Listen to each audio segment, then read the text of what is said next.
बिस्मिल्लाहिर्रहमानिर्रहीम। अस्सलामु अलैकुम डियर स्टूडेंट्स, उम्मीद है आप सब खैरियत से होंगे। हाफिज़ गुलशेर मेरा नाम है, बायोलॉजी पढ़ाना मेरा काम है, 85 मार्क्स दिलवाना भी मेरा काम है। साथ साथ मेरे साथ लिंक में रहिएगा, इंशाअल्लाह आपको आपकी मंजिल तक हम सब पहुंचा देंगे इंशाअल्लाह। आज हाफिज़ गुलशेर लेक्चर नंबर 18 के साथ हाजिर है और लेक्चर नंबर 18 स्टार्ट करने से पहले मैं आपको वंस अगेन रिकॉल करवा दूं, लेक्चर नंबर 17 में हमने फूड प्रोडक्शन एक लॉन्ग क्वेश्चन स्टार्ट किया था। आज उस लॉन्ग क्वेश्चन को आगे प्रोसीड करेंगे और लॉन्ग क्वेश्चन के लास्ट में मैंने आपको बायोलॉजिकल कंट्रोल बताया था। आज जो पहली स्लाइड है आपने वहीं से ही आगे लॉन्ग क्वेश्चन को कंप्लीट करना है और आज की जो पहली स्लाइड है उसमें आज की पहली term that is called biopesticides. मतलब ये ऐसे पेस्टिसाइड हैं, वैसे तो मैं आपको इस लफ्ज़ का ज़रा मीनिंग बताऊं। पेस्टिसाइड, साइड कहते हैं किलिंग को, पेस्ट छोटे छोटे इंसेक्ट्स को बोलते हैं। मतलब आप वो पेस्टिसाइड ऑब्टेन करो, किससे ऑब्टेन करो? लिविंग ऑर्गेनिज्म से, जो पोल्यूशन भी ना करें। अब देखें लफ्ज़ पे ज़रा फोकस करें, बायोपेस्टिसाइड, वो पेस्टिसाइड जो आप किससे हासिल करो? लिविंग ऑर्गेनिज्म से, और जो पोल्यूशन भी ना करें उन्हें हम कहेंगे बायोपेस्टिसाइड्स। अब देखें, they are certain type of pesticides which are obtained from living organisms. मतलब ये मखसूस किस्म के पेस्टिसाइड्स हैं जो आप किससे हासिल कर रहे हो? लिविंग ऑर्गेनिज्म से।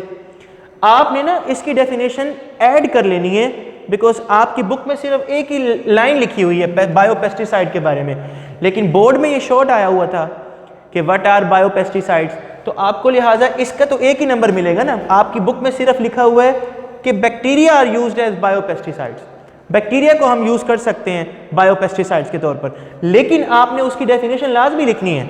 What are biopesticide? ये वो पेस्टिसाइड्स हैं जो किससे हासिल करते हैं हम? लिविंग ऑर्गेनिज्म से। इसमें बैक्टीरिया भी हो सकता है, प्लांट्स भी हो सकते हैं।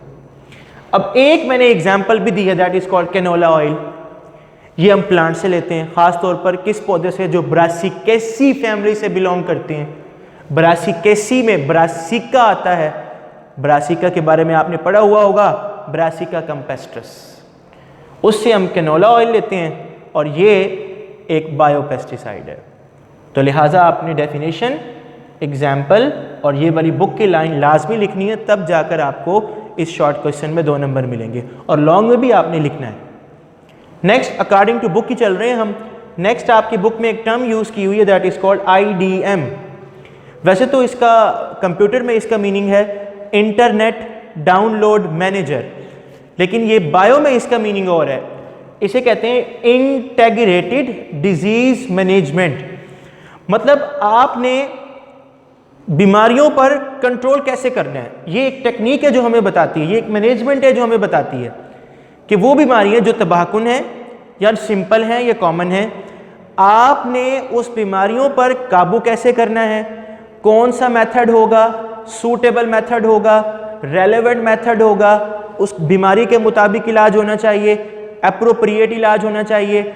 वो सारी टेक्निक जो हमें बताती है, आगाही करती है बीमारियों के मुकाबले में, वो बीमारी वो कहलाती है इंटेग्रेटेड डिजीज मैनेजमेंट। अब देखें लफ्ज़ पे ज़रा फोकस करें, effective control of particular disasters disease. आपने कंट्रोल करना है डिजास्टर्स डिजीज को। डिजास्टर्स का मतलब होता है तबाहकुन, और ऑल अदर कॉमन डिजीजेज, या तबाही वाली बीमारी या कॉमन बीमारी, उसको आपने कंट्रोल करना है। और all other common diseases of a plant, plants की कैन बी अचीव, आप उसको अचीव कर सकते हो किस मेथड से? रेलेवेंट मेथड से। And appropriate, what is the meaning of appropriate? मुनासिब के मुताबिक मेथड, मतलब जैसी बीमारी हो उसके मुताबिक इलाज हो। वो जो टेक्निक है जो हमें बताती है कि किस बीमारी का इलाज कैसे होना है, क्या सूटेबल मेथड है, क्या रेलेवेंट मेथड है, क्या अप्रोप्रिएट मेथड है, उस मैनेजमेंट को मैंने कहा है IDM। ये इसे कहते हैं इंटेग्रेटेड डिजीज मैनेजमेंट। मतलब तबाही वाली बीमारियां या कॉमन बीमारियां, उनको आपने कंट्रोल कैसे करना है? 2 लफ्ज़ लाजमी लिखने हैं आपने डेफिनेशन में, रेलेवेंट एंड अप्रोप्रिएट। वो मैनेजमेंट कहलाती है इंटेग्रेटेड डिजीज मैनेजमेंट। ये भी शॉर्ट क्वेश्चन में अलग से आ सकता है। अब इसी लॉन्ग क्वेश्चन को फर्दर प्रोसीड करते हैं और नेक्स्ट स्लाइड की तरफ चलते हैं। नेक्स्ट स्लाइड पर हमारे पास एक और टर्म यूज की हुई है, that is called hydroponic culture technique. अब ये बिल्कुल रिलेट करती है टिश्यू कल्चर टेक्निक से। टिश्यू कल्चर टेक्निक क्या है कि आप एक मीडियम के अंदर किसी एक पौधे का मेरिस्टेमेटिक टिश्यू उठा लेते हो। फॉर एग्जाम्पल, मैंने एक पौधा ग्रो करना है, मैंने कैरेट ग्रो करनी है, गाजर को ग्रो करना है, तो मैं उस गाजर का एक मेरिस्टेमेटिक टिश्यू एक पीस काट के मीडियम में रख दूंगा। अब उसके अंदर मैं न्यूट्रिएंट्स डालूं, मिनरल्स डालूं, विटामिन्स डालूं, वाटर डालूं। अब आप उस छोटे से टुकड़े से, उस छोटे से टिश्यू से क्या बना सकते हो? एक बड़ा पौधा ग्रो कर सकते हो।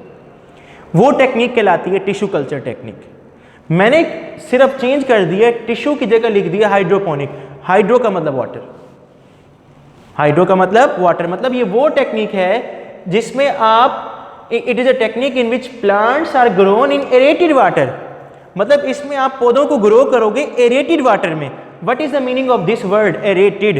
एरेटेड कहते हैं हवादार, ये हवा से निकला, एयर से निकला, एरेटेड वाटर।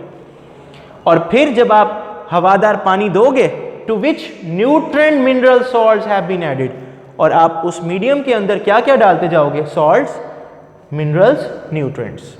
अच्छा, इस टेक्निक का फायदा ये भी है, इससे हमें ये भी पता लग जाएगा कि फॉर एग्जांपल मैंने अगर कैरेट को ग्रो करना है तो कैरेट की रिक्वायरमेंट क्या है, उसको भाई कौन कौन सा न्यूट्रिएंट किस टाइम में देना है। इस टेक्निक से हमें यह भी पता लग जाएगा किस पौधे की क्या खुराक है, क्या खाद है, कैसे वो ग्रो करता है। इससे आप बोटेनिस्ट बन जाएंगे, पौधों के स्पेशलिस्ट बन जाएंगे। इंडिया का किसान बड़ा मेहनती है, बेशक हमारा दुश्मन मुल्क है, लेकिन अगर आप YouTube पर उसकी वीडियो सर्च करें, उनका जो किसान है, उनके जो बोटेनिस्ट हैं, वो पूरा दिन बैठते हैं धूप के अंदर, वो पौधों को ग्रो करते हैं, उसके अंदर न्यूट्रिएंट डालते हैं, सॉल्ट डालते हैं, उसकी ग्रोथ देखते हैं, हर आर के बाद उसकी ग्रोथ देखते हैं। 6-6 दिन बैठना पड़ता है उनको एक ही जगह पर, तब जाकर वो बोटेनिस्ट कहलाते हैं, तब जाकर प्लांट प्रोडक्शन इंक्रीज हो जाती है। तो ये वो टेक्निक है जिससे हमें भी पता लग सकता है कि मैंने अगर गाजर को ग्रो करना है तो गाजर को ग्रो करवाने के लिए मुझे कौन कौन से न्यूट्रिएंट्स चाहिए, कौन कौन से मिनरल्स चाहिए। अब देखिए इसकी इंपॉर्टेंस शॉर्ट क्वेश्चन में लिखनी है आपने। It is used to test whether a certain nutrient is essential for plant और नॉट। इससे हमें यह भी पता लग जाएगा कि कौन सा न्यूट्रिएंट पौधे के लिए इसेंशियल है और कौन सा न्यूट्रिएंट पौधे के लिए इसेंशियल नहीं है। हर पौधे की अपनी अपनी रिक्वायरमेंट है, किसी को कोकोनट मिल्क भी चाहिए होता है, सबको नहीं चाहिए होता। नेक्स्ट, इस टेक्निक को कौन यूज कर सकता है? एस्ट्रोनॉट्स। एस्ट्रोनॉट्स को हम कहते हैं खलाबाज, जो खला में सफर करते हैं, वो इस टेक्निक को यूज कर सकते हैं। और क्या ग्रो कर सकते हैं स्पेस में? क्या ग्रो कर सकते हैं स्पेस में? वेजिटेबल्स। ठीक है मेरे बेटे, यह आपने शॉर्ट क्वेश्चन भी आ सकते हैं और लाजमी इंपॉर्टेंस लाजमी लिखनी है आपने, इंपॉर्टेंस का 1 नंबर है। नेक्स्ट स्लाइड पे चलते हैं। फूड प्रोडक्शन का बस आखिरी पॉइंट रह गया है। फूड हमने जो प्रोड्यूस की है, प्लांट प्रोडक्शन इंक्रीज की, एनिमल प्रोडक्शन इंक्रीज की, अब उस फूड को प्रिजर्व भी करना है, अब उसको बचाना भी है ताकि वो स्पॉइल ना हो जाए, खराब ना हो जाए। यही हमारी हेडिंग है लास्ट में, that is called food preservation. अब देखें, different techniques have been developed for protecting food from spoilage. बहुत सारी टेक्निक्स आ गई हैं फूड को बचाने के लिए ताकि फूड क्या ना हो जाए, स्पॉइल, खराब ना हो जाए। And transport over long distances, और उसको हम ट्रांसपोर्ट कर सकें, एक शहर से दूसरे शहर भेज सकें और वो खराब ना हो। उनमें से एक टेक्निक जो है फूड प्रिजर्वेशन की, बड़ी इंपॉर्टेंट है, जूनियर क्लासेस में आपने पढ़ी भी होगी, that is called pasteurisation. Pasteurisation इसे इसलिए बोलते हैं बिकॉज ये एक साइंटिस्ट ने दी थी जिसका नाम था Lewis pasture. Lewis pasture microbiologist है, इसने छोटे छोटे माइक्रो ऑर्गेनिज्म पे रिसर्च कर रखी है। पास्चराइजेशन है क्या? आप मिल्क या मिल्क प्रोडक्ट्स को एक स्पेसिफिक टेम्परेचर पर हीट देते हो ताकि उसके अंदर माइक्रो ऑर्गेनिजम्स किल हो जाएं। ये जो टेक्निक है, इस टेक्निक को बोलते हैं हम pasteurisation. Why it is called pasteurisation? Because ये किसने दी थी? लुईस पास्चर ने।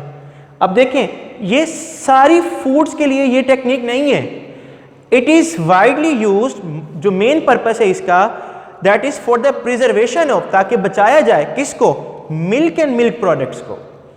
दूध जैसी प्रोडक्ट्स को बचाने की टेक्निक का नाम है पास्चराइजेशन। और यही आपके 2016 मुल्तान बोर्ड का ऑब्जेक्टिव था, और ये रिपीट भी हो चुका है एमसीक्यू, 2017 में भी आ चुका है। एमसीक्यू बड़ा सिंपल सा था, इस चैप्टर से एक आता है एमसीक्यू। एक मैंने आपको प्रीवियस स्लाइड्स में बताया था कि टोटल नंबर ऑफ एराज कितनी है बायोलॉजी में? 4 है। Proterozoic, Paleozoic, Mesozoic, Cenozoic. Just to remind you, just to recall you, वो भी पास पेपर में आ चुका है, और ये वाला ऑब्जेक्टिव भी पास पेपर में आ चुका है। और ऑब्जेक्टिव क्या है? Milk and milk products are preserved by, वो सामने लिखा हुआ है। दूध जैसी प्रोडक्ट्स को प्रिजर्व करने की टेक्निक कौन सी है? पास्चराइजेशन है। और why it is called pasteurisation? Because it was given by Louis Pasteur. तो फूड पहले हमने बनाई, फूड प्रोडक्शन इंक्रीज की, मेथड बताया बीमारियों से बचने का, पौधों को ग्रो करने का मेथड बताया, और लास्ट में जब हमने खुराक बना ली उसको प्रिजर्व करने का मेथड बताया। और यहीं तक आपने लॉन्ग क्वेश्चन लिखना है। बहुत ही इंपॉर्टेंट लॉन्ग क्वेश्चन था, और इसमें से बहुत सारे शॉर्ट बन सकते हैं फॉर योर पास्ट, और ये पास्ट पेपर में आ भी चुके हैं, करंट पेपर में भी आ सकते हैं। उम्मीद करता हूँ आप इसे तसल्ली से पढ़ेंगे और बार बार इस लेक्चर को सुनेंगे, इंतहाई अहम है। और मुझे व्हाट्सएप पर इसकी असाइनमेंट चेक कराएंगे। अल्लाह पाक हम सबको अपने हिफ्ज़ व अमान में रखे, और मैं ये भी दुआ करता हूँ कि जल्द, बहुत जल्द सब नॉर्मलाइज हो जाए और हम आपको लाइव ड्यूरिंग द क्लास आपको ये लेक्चर पढ़ा सकें। उम्मीद करता हूँ सब चीज़ें नॉर्मल हो जाएंगी इंशाअल्लाह इंशाअल्लाह इंशाअल्लाह। अल्लाह हाफिज़।